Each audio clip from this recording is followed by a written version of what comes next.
রাত ছিল একেবারে অন্ধকার। শাহজাহান গভীর নিদ্রায়।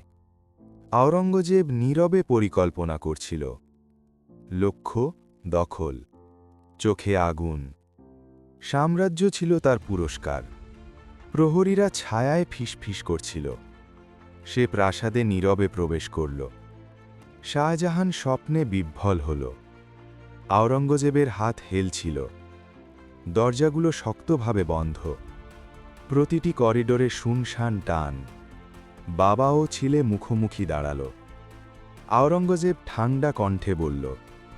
শাহজাহানের চোখে দুঃখ ভরা। তার সাম্রাজ্য হাতছাড়া হয়ে গেল।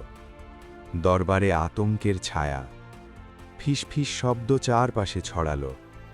আওরঙ্গজেবের সৈন্য দ্রুত এগোল।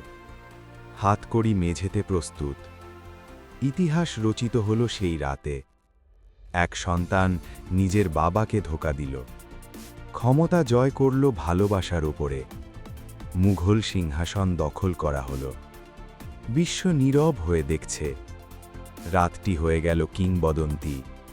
লালসা জিতল পারিবারিক বন্ধনে। প্রাসাদ প্রতিধ্বনি করল ফিসফিসে। আওরঙ্গজেবের উত্থান অপ্রতিরোধ্য। মুঘল বিশ্ব শ্বাস বন্ধ রেখেছে।